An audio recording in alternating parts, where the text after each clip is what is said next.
Quero saudar você que me acompanha no Santo do Dia. Hoje, dia 24 de outubro, a igreja celebra a memória litúrgica de Santo Antônio Maria Claret. Nasceu em dezembro de 1807, num povoado chamado Salente, perto de Vic de Barcelona, na Espanha. Foi o quinto filho entre 10. Seu pai era tecelão e seu lar era cristão. Na família, ele recebeu o exemplo e a doutrina do seguimento de Jesus Cristo, bem como a devoção à Virgem Maria e um grande amor à Eucaristia. Ainda criança, aprendeu a profissão de tecelão com o pai, depois de tipógrafo. A tipografia o influenciaria bastante na ousadia de evangelizar pelos meios de comunicação. Ainda adolescente, Antônio Claret sentiu um forte chamado para se colocar a serviço de Deus como religioso. Por isso, ele decidiu acrescentar o nome Maria ao seu. Ele queria com isso testemunhar que dedicaria sua vida a Nossa Senhora. Ele viveu uma vida extraordinária, dedicada a fazer o bem, a caridade e o amor ao próximo. Antônio Maria Claret trabalhou juntamente com seu pai numa fábrica de tecidos. Por causa de sua competência e dom de comunicação, ele foi convidado para trabalhar para os trabalhos, assim, diríamos, bastante rentáveis. Porém, recusou a todos por causa da sua vocação religiosa. Depois, quando tinha 21 anos, ele entrou no seminário de Vic. Seu objetivo era se tornar monge cartucho. Porém, um sacerdote percebeu sua vocação missionária e os dons para ser um homem de ação dentro da igreja. Dócil ao Espírito Santo, Antônio Maria Claret obedeceu. Antônio Maria Claret foi ordenado padre em 1835. Em seguida, recebeu a nomeação de pároco de sua terra natal. Ali ficou durante 4 anos. Depois disso, foi para Roma, mais precisamente para uma entidade da igreja chamada Propaganda Fides, ou seja, Propaganda da Fé, e passou a ser missionário apostólico. Nesse ministério, ele veio anos de árduo trabalho, dedicando-se inteiramente ao serviço pastoral na Espanha. Esse seu trabalho rendeu muitos frutos para a igreja. Por causa do êxito do seu trabalho, ele foi enviado para as Ilhas Canárias, uma região difícil no campo da missão. Isso aconteceu no ano de 1948. Porém, o padre Antônio Maria Claret sentia em seu coração o ardente desejo de iniciar uma obra de alcance mais amplo. Assim, no ano de 1849, junto com os outros 5 jovens padres, ele fundou a Congregação dos Missionários Filhos do Imaculado Coração de Maria. Mais tarde, esta congregação passou a ser chamada de Padres Claretianos, por causa da força do seu carisma.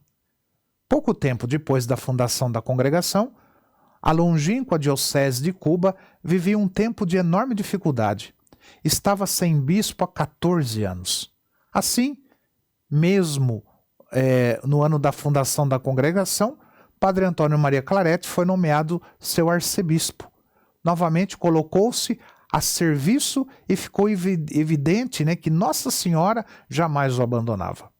Em Cuba, ele passou a ser vítima constante de toda sorte de pressões por parte de lojas maçônicas. Estas faziam violenta oposição aos padres e provocaram vários atentados contra a vida de Antônio Maria Claret.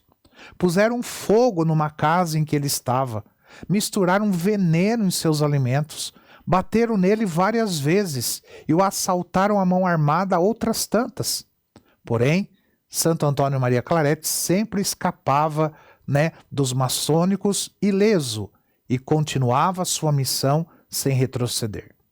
Santo Antônio Maria Claret restaurou o velho seminário cubano, que por causa de seu exemplo de santidade passou a receber inúmeras vocações. Apoiou negros e índios, tornados escravos, e procurava libertá-los. No ano de 1855, com o auxílio de Madre Antônia, fundou uma nova congregação religiosa, que passou a ser chamada Congregação das Irmãs do Ensino Maria Imaculada. Mais tarde, receberam o apelido carinhoso de Irmãs Claretianas.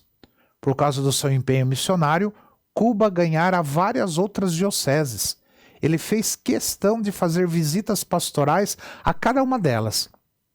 Nessas visitas, levava a força e o ânimo para os cristãos que mergulhavam num trabalho sempre mais difícil e sempre mais necessário. Em 1857, Santo Antônio Maria Claret voltou a Madrid, deixando a Igreja de Cuba mais fortalecida, unida e resistente. Em sua volta à Espanha, a rainha Isabel II pediu que ele passasse a ser seu confessor, mesmo sem ele querer tal cargo para não se envolver com política, ele aceitou, vendo também nisso um chamado de Deus. Nessa época, teve tempo para escrever a sua obra literária e ela cresceu bastante a sua obra. Ele juntou a ela seus incontáveis sermões cheios de sabedoria e no ano de 1868 fez-se solidário com a rainha e acompanhou-a no exílio na França. Lá permaneceu junto com a família real. Porém, continuou sua missão apostólica de grande escritor. Na França, achou tempo e forças para redigir a fundação de uma academia destinada aos artistas. Esta obra passou a subsistir sob a proteção de São Miguel Arcanjo. Santo Antônio Maria Claret morreu com a idade de 63 anos. Foi em 24 de outubro do ano de 1870. Ele estava então no mosteiro de Fontfroide, na França. Ele deixou uma numerosa e importante obra escrita, que inspira e dirige almas até os dias de hoje. Sua beatificação foi celebrada pelo Papa Pio XI. Este o chamou de precursor da ação católica no mundo moderno. Sua canonização aconteceu em 1950, pelas mãos do Papa Pio XII. Santo Antônio Maria Claret, rogai por nós. Que o Senhor te abençoe, em nome do Pai, do Filho e do Espírito Santo. Amém.